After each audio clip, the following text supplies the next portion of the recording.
கல்லூரி மாணவி வந்து பாலியல் வன்முறைக்கு ஆளாக்கப்பட்டிருக்காங்க. அது கல்லூரி விடுதியிலேயே. ஏற்கனவே கொல்கத்தா சம்பவம் வந்து இப்போ வந்து பெரிய அதிர்வலைகளை ஏற்படுத்தியிருக்காங்க. நம்ம தமிழகத்திலேயே திருச்சியில ஏற்பட்டிருக்கு. இதை நீங்க எப்படி பாக்குறீங்க? திருச்சி என்று இல்லை, கல்கத்தா என்று இல்லை, இந்த உலகத்தின் எந்த மூலையில் இப்படி ஒரு பாதகம் ஏற்பட்டாலும் அது கண்டிக்கப்பட வேண்டியது. தமிழ்நாட்டை பொறுத்தவரை ஆளுகின்ற அரசும் முதலமைச்சரும் இது போன்ற பிரச்சனைகளில் தீவிரமாக அக்கறை செலுத்தி கவனம் செலுத்துகிறார்கள்.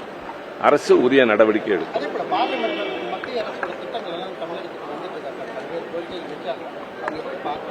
தொடர்ந்து நாங்கள் திருப்பி சொல்லிக் கொண்டுதான் இருக்கிறோம். நியாயமாக தர வேண்டியதை கூட அவர்கள் தர தாமதிக்கிறார்கள். முதலமைச்சர் கடிதம் எழுதியிருக்கின்றார். அதற்கு அப்பாற்பட்டு எங்களை போன்றோர் தனிப்பட்ட முறையிலும் கோரிக்கை வைக்கிறோம். நாடாளுமன்றத்தில் பேசுகிற போதும் சொல்லுகிறோம், ஒரு கண்ணுக்கு வெண்ணையும் ஒரு கண்ணுக்கு சுண்ணாமும் காட்டக்கூடாது. குறிப்பாக தமிழகத்தைப் போல மிகச்சிறப்பாக செயல்படுகின்ற மாநிலங்கள், மக்கள் தொகை கட்டுப்பாட்டில் நாம் முன்னிலை வைக்கிறோம். பல துறைகளிலே முதலிடத்தில் இருக்கிறோம். வறுமை ஒழிப்பில் முதலிடத்தில் இருக்கிறோம். மற்ற மாநிலங்கள் வட மாநிலங்களோடு ஒப்பிடுகிற போது தமிழ்நாடு பல வகையிலே முன்னேற்றம் கண்டிருக்கிறது. ஆனாலும் இந்த மாநிலத்தை வேறு கட்சி ஆளுகிறது என்ற மனநிலையோடு பார்க்கின்ற அந்த பார்வையை ஒன்றிய அரசு தவிர்த்திட வேண்டும். அது கூட்டாட்சி தத்துவத்துக்கு ஏற்புடையது அல்ல. மணிப்பூர் விவகாரத்தில் அமைதியா இருந்துட்டு மத்திய அரசு இப்போ கொல்கத்தாவில் வந்து ரொம்ப எல்லாருமே ரியாக்ஷன் பண்றாங்க. நீங்களே அதை சொல்கிறீர்கள். அதாவது கொல்கத்தா விவகாரத்தில் அவர்கள் அக்கறை காட்டுவதில் நாம் யாரும் குறை சொல்லவில்லை. ஆனால் மணிப்பூரிலே பெண்களை நிர்வாணமாக சாலையிலே ஊர்வலம் வைத்து நடத்தினார்கள். நூற்றுக்கணக்கானோர் கொல்லப்பட்டார்கள். ஆயிரக்கணக்கான வீடுகள் கொளுத்தப்பட்டன. பிரதமர் அது குறித்து கவலை கொள்ளவில்லை.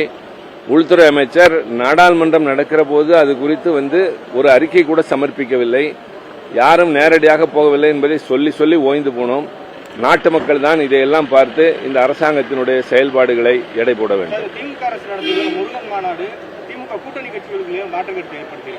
ஒவ்வொரு கட்சிக்கும் ஒரு கருத்து இருக்கும், ஒவ்வொரு கட்சிக்கும் ஒரு கொள்கை இருக்கும்.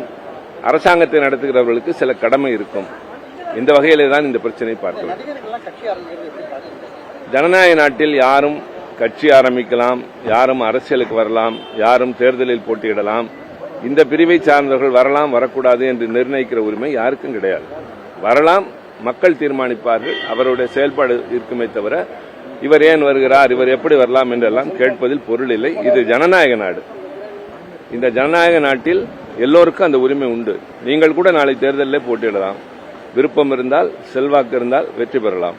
அதனால யார் எவர் என்பதை அவர்கள் பணியாற்றுகிற துறையை வைத்து பேசுவதை விட இது அவர்கள் வருகின்றார்கள், காலம் தீர்மானிக்கும், மக்கள் தீர்மானிப்பார்கள். இணக்கமா இல்லைன்னு சொல்லாங்க. முதல்ல நான் சொன்னேன், தமிழ்நாடு அரசு ஒரு மாநில அரசு என்ற பொறுப்போடு தன்னுடைய கடமைகளை முறையாக செய்து வருகின்றது. அதனால்தான் பல குறியீடுகளில் நாம் முதலிடத்தில் இருக்கிறோம். தொழில்துறையில் முன்னேறி இருக்கிறோம், வறுமை ஒழிப்பில் முன்னேறி இருக்கிறோம்.